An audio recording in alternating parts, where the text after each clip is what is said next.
Hello everyone and welcome to Thursday's edition of the vlog. I hope you're having a fantastic start to your week. There's a couple of things that I want to touch on in regards to reptiles in general.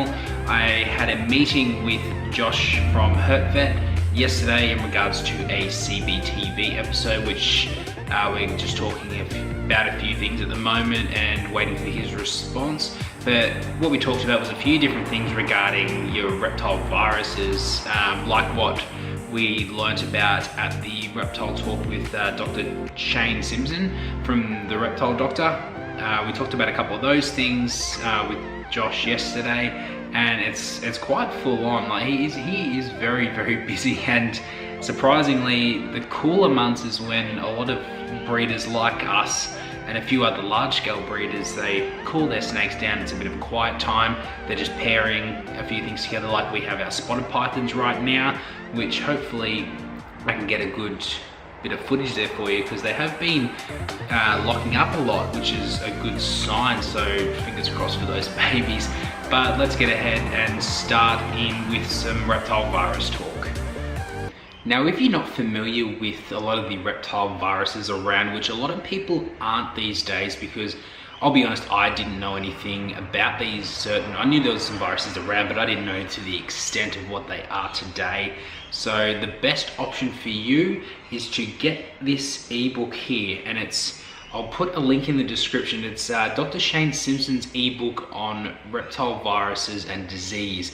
Now it's about $30 from memory, and it helps out so much for the research and upkeep of what these guys do as vets for our specific pets, which are our reptiles. So there's not actually that much available, so a lot of it is in America, that they're grabbing information from American species and sort of changing up and experimenting with our Australian animals, because they do actually have our Australian animals overseas. So it's good to see that we're in a way aiding in the help of research for reptile viruses and disease. But it's definitely a good read. Once again, I'll chuck the description down below. And if you have any problems and you're in the Queensland area around, say, Gold Coast, Sunshine Coast, Ipswich, Lockyer Valley, stuff like that, I know there's a few people that will recommend Josh from Reptile. He's in Jindalee, and it's not too far of a drive if you're on the Gold Coast. It took me about 45 minutes to get there, and it was a decent run. So it was good to actually go out there and know that there's a specific veterinarian for us as keepers, and he is very switched on. He knows what he's doing. He's got a lot of knowledge crammed up in there, and I took as much as I could in when I had a chat with him yesterday. So it was a good opportunity to learn from that. And on to the next thing now, which make sure you do check out the ebook, though. It's a very good read. We do have these mugs. Now, these were a start of what we were doing for CBTV. So the merch for these cups, which are actually going to be a bit different, they'll be black on the inside and black handle, and they won't have the ring around. So it actually looks really, really good, and I'll put a picture up here, and you can have a look at that. And if you are interested in buying any of these mugs, they are $15 plus any postage.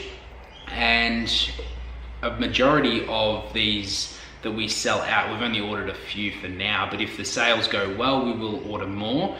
And the percentage of this profit will go towards a charity or organization of our choice to support our wildlife carers and rehabilitation workers, conservation efforts, stuff like that. So we want to get out there, especially Cold Blooded and CBTV. We will be doing a lot more of that sort of stuff to help out, help research, help people, help reptiles. So it's going to be fantastic. So definitely check that out. 15 bucks for a mug.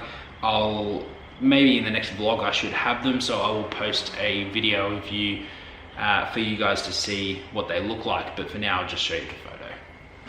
There is our lovely pair, which it looks like they might be in lock. I can't really get a good shot there, but they've pretty much been like this for a couple of days now, and I'm keeping an eye on the female to see if she's growing anything, any follicles and stuff like that. But the male seems to be very, very interested, so that's good, which as a lot of you may know from now, I am documenting a lot of this, especially the het albino spotted pythons.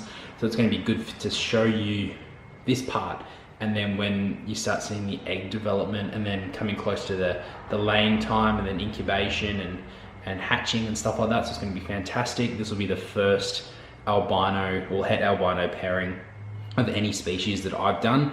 So the albino spotted python will be absolutely fantastic if we can pull this off. With that said, I'm gonna go and end the vlog here, everyone. It's so good to be able to catch up with you guys twice a week, just give you a bit of an update of the room. I am planning on doing an adventure. I know I keep saying this every single vlog, but I will be going out on an adventure. Most likely not next week as I'm quite busy, but definitely the week after I will plan something either for Thursday's vlog or the Monday following or something like that.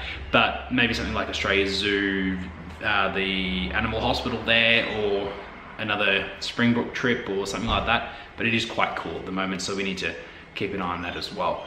But I hope you enjoy the rest of your week and enjoy your weekend.